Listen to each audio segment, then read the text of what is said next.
We love a lot of the things that they make, and they love what we have. We're dealing with them on Alaska, having to do with the oil. You need oil, and we have it. So we have a big advantage in that way. We have more oil and gas and coal and energy than any other country in the world by far. No, for whatever reason, God was very good to us. He gave us the greatest. We didn't use it. We started to use wind.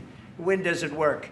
They started to use solar panels that took over the land all over the Midwest, where the farmers said, what happened to my land?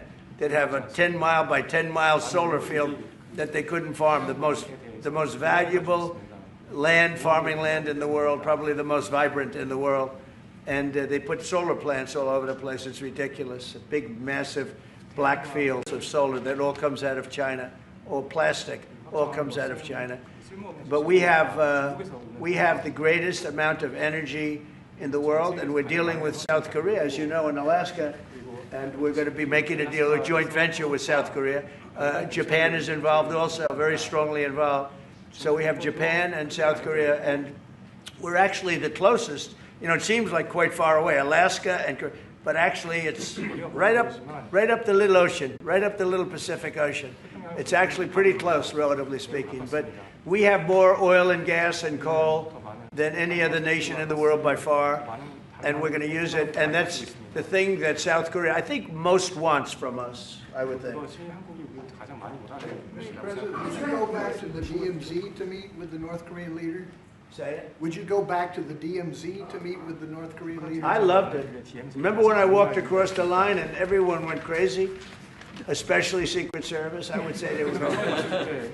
And I looked into those windows, you know, the windows, the glass, that you could only see if you looked direct, because there was all sorts of stuff. But I looked in and I saw more rifles pointing at me than you could. There were a lot of rifles in that building. The Secret Service was not happy. You know the buildings I'm talking about? The two blue buildings on each side. And I walked up the middle and I looked in the window and I saw more guns in that room than I've ever seen in my life. I looked at the other side, and it was the same thing. And yet I felt safe. I felt safe because I have a great relationship with Kim Jong-un. I hope it stays that way. I think it will. I have a very good relationship. I understand him. I spent a lot of free time with him, talking about things that we probably aren't supposed to talk about. And, you know, I get along with him really well. I think he has a country of great potential, tremendous potential. Is it possible you meet him this year or maybe next year? Well, I'm meeting a lot of people. I mean, it's hard to say that, but I'd like to meet him this year. President Xi would like me to come to China. It's a very important relationship. As you know, we're taking a lot of money in from China because of the tariffs and the different things. And it's a very important relationship. We're going to get along good with China. I hear so many stories about we're not going to allow their students, or we're going to allow their students to come in. We're going to allow, it's very important, 600,000 students. It's very important. But we're going to get along with China.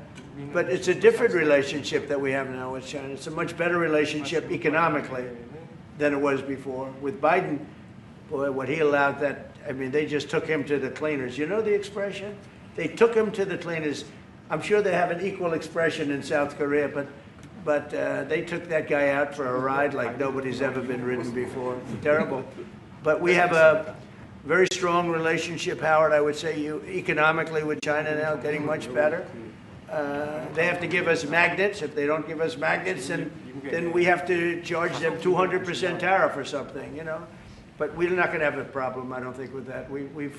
I think that's perhaps behind us. You know, China intelligently went and they sort of took a monopoly of the world's magnets. And nobody needed magnets until they convinced everybody 20 years ago, let's all do magnets. There were many other ways that the world could have gone. But so it'll take us probably a year to have them. We're heavy into the world of magnets now, only from a national security standpoint. But we have a powerful thing. It's airplane parts. They have many Boeing jets. You know, they had 200 jets that didn't fly.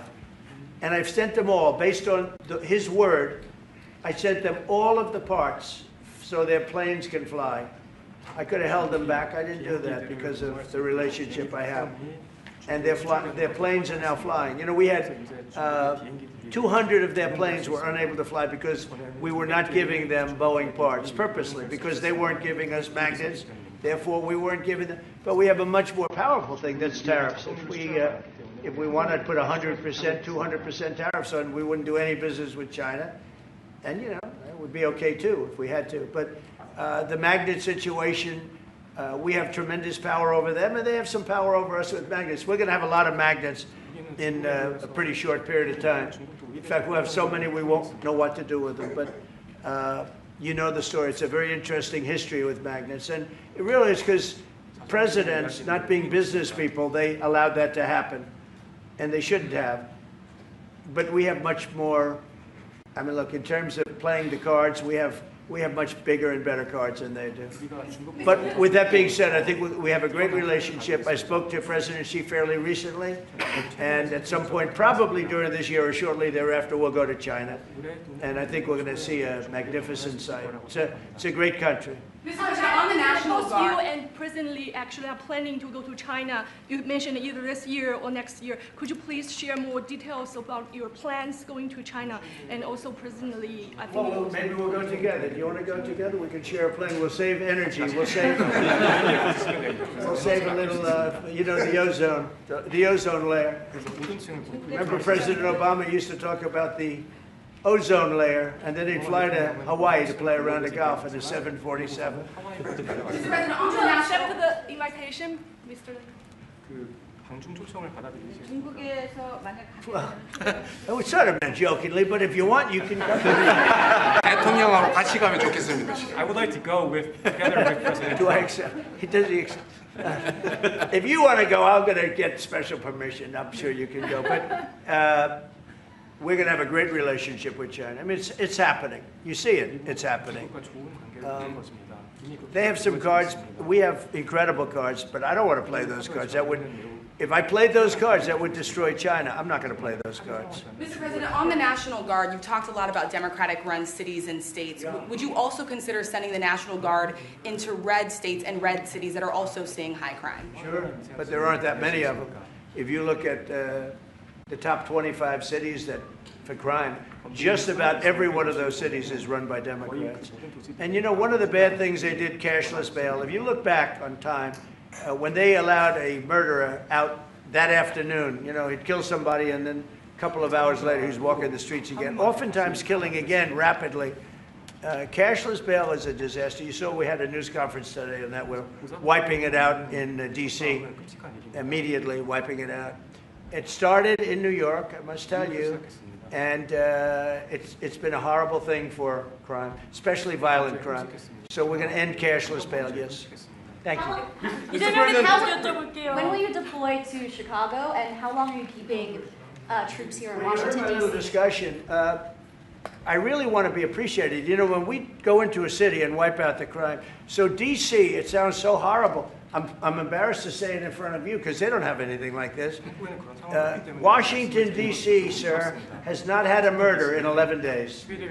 Now, he's saying that's a horrible thing to hear because they don't have murders for ever. But Washington, D.C., if you go back and check, it's been many years since we went a week without having a murder. Now we haven't had, and I would say that Washington, D.C. right now is much safer than Seoul. You know why? Because we have a friendly neighbor. We have more friendly neighbors. You have